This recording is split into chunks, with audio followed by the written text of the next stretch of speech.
In this video, we will be reviewing how to do the RNA purification. So in our last video, we prepared our RNA samples, we stored them in the -80.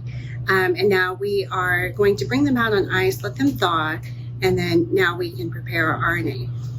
We must always be careful when we are working with RNA to have a clean environment and also to try to avoid introducing any contamination into our samples. So I wanted to just show you, this is the kit that we're going to be using. It's from Zymo Research.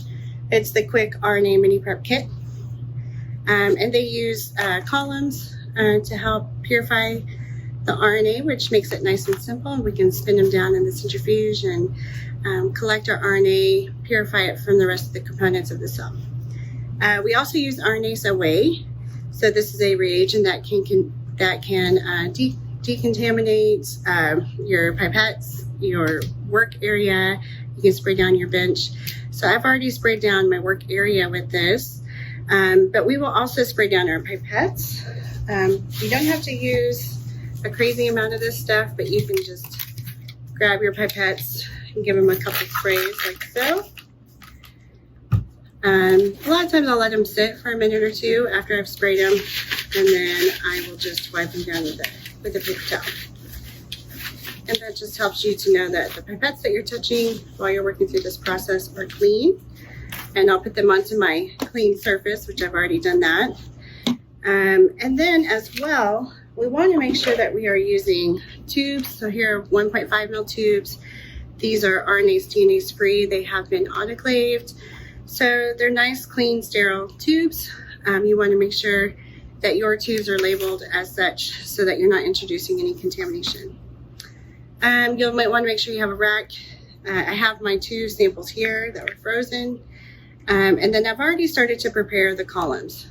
So as you go through the protocol, it's going to be telling you that you need to use yellow columns and blue columns. So I have a set of yellow columns that I've already labeled. I put them into the collection tubes. So these are the collection tubes here, and the column just sits in there like that. And then there's a set of blue columns here as well. So I've already prepared those before I begin. And just make sure to follow your protocol step by step. Every single step is very important. They cannot be done out of order, otherwise you will lose some of your RNA. So be sure to be looking at that. And I will join you in just a second. I'm going to move my camera so you can see my hands and what my hands are doing. Okay, so for the first step in our RNA purification protocol, we were to take our lysate that we had in the freezer, thaw them out, and then spin them down for about 30 seconds. So this has already been done, and now I'm ready to begin working with these. So the first step says to transfer the clear supernatant into a spin-away filter, which is yellow, in a collection tube and centrifuge. So I've already prepared my yellow tubes. They are in the collection. This is the collection tube. Here's the yellow spin column. See the yellow color there. And I'm just going to be moving my supernatant from here into the similarly labeled one over there. Okay. So to do this, I will just be grabbing this. If there's a cell pellet at the bottom, it's going to be very small, but just, try to avoid that and put the supernatant into our tube. So there's one, and I'm going to change my tip. So always change your tip in between. Here's number 2.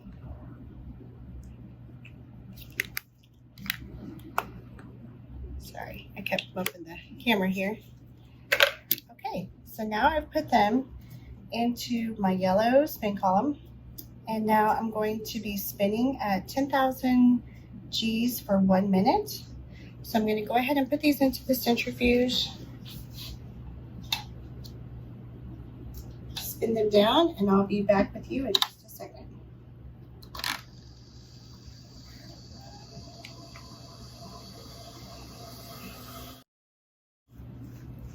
I've collected my tubes from the centrifuge and I'm bringing them back to my rack.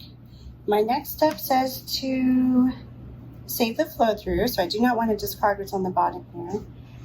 I'm going to add 1 volume of ethanol to the flow through and mix well. So you will be given a tube of 95% ethanol, and I can discard my yellow spin columns at this point. And what I'm working with is what is left. So this is the flow through. So we had added 300 microliters of lysis buffer to our cells. So I will add 300 microliters of ethanol to each one of these. So you can use the same pipette and add them for all 10 of yours at the same time.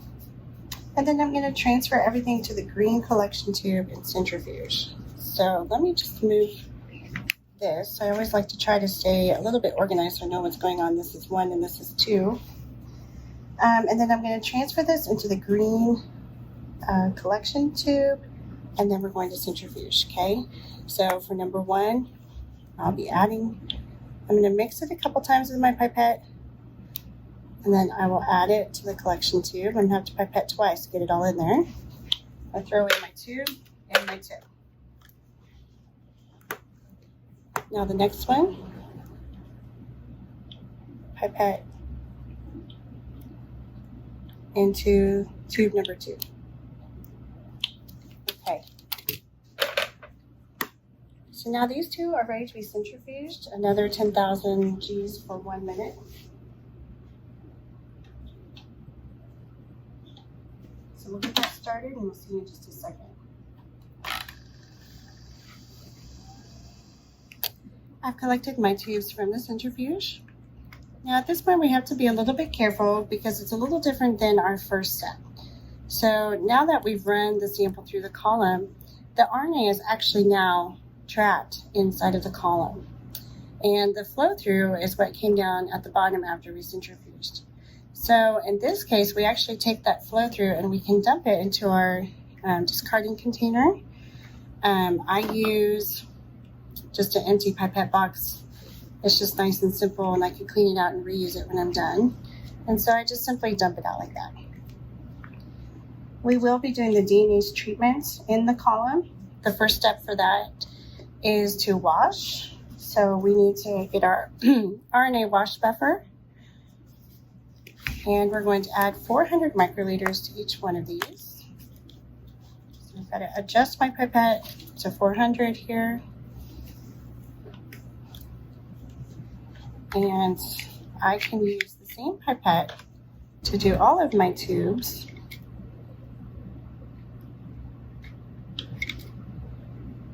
And you could keep going all the way down when you have 10, so it makes it look nice and fast.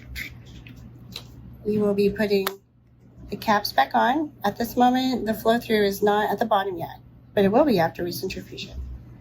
I'm going to centrifuge for a minute.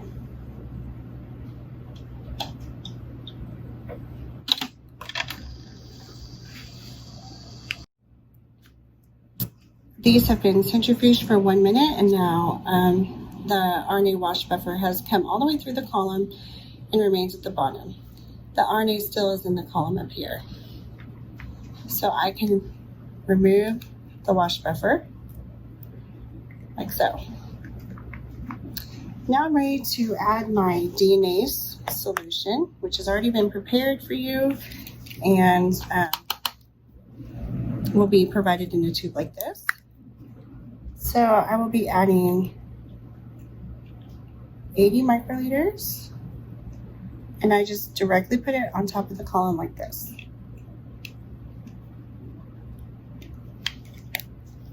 Okay, so I just try to get it into the center of the column. I close my lid, and now we have a 15-minute incubation time at room temperature. You can just leave them on your rack on your bench like this, set the timer, and then when you come back, we will do some more washes. Our incubation time is up now, and I will begin doing the remaining steps. So the next step is RNA prep buffer, 400 microliters. So I will add this directly on top of the column. No need to centrifuge after the DNase step.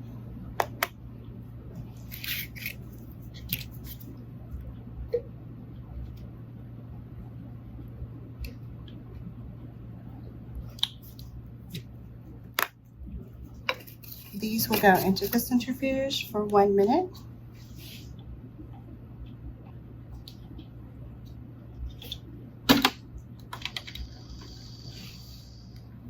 After the centrifuging time is up, you will be discarding the flow through.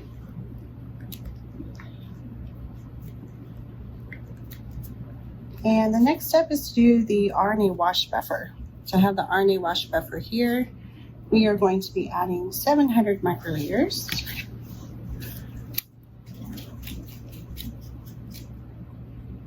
So I set my pipette to 700 here. I can open up all my caps. If you had 10 or more, you can open them all up. And then we're just going to move down the row.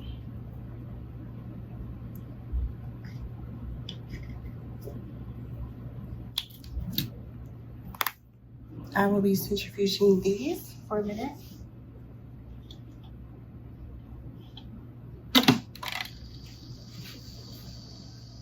Once those have been centrifuged, I will be discarding the flow through again. And I'm going to do another wash step with the same RNA wash buffer, this time 400 microliters.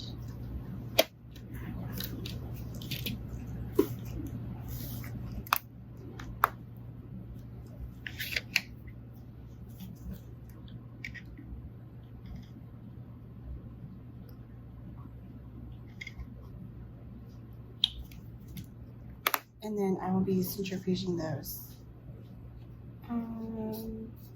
Let's see, for 2 minutes this time.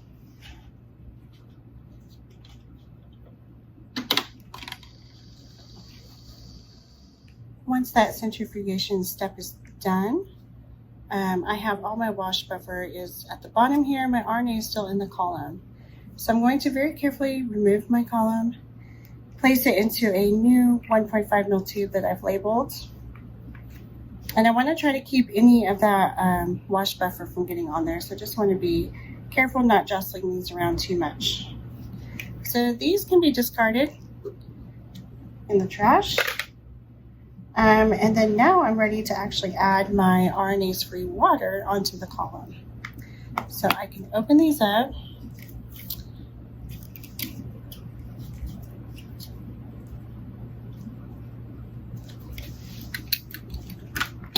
You will be provided with a tube, and we have to make sure it's RNase-free water.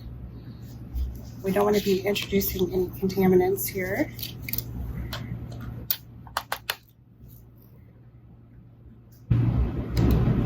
I will directly put my tip close to the column and try to put the RNA as much in the center of the column as I can. And I will change my tip for each one.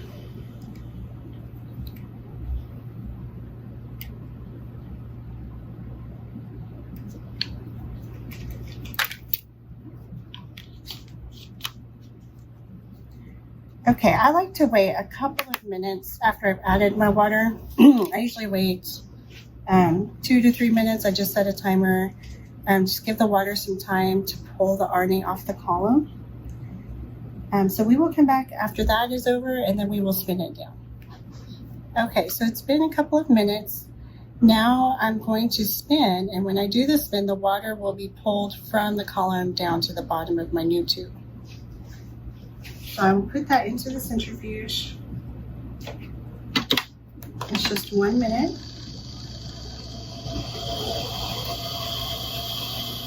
Now that that centrifuge step is up, I've removed them from the centrifuge, and you can see that the water has come down to the bottom of the tube. So you can check the volume and get an idea that you did it correctly. This now goes in the trash. All of your RNA is now eluted in the water at the bottom of the tube.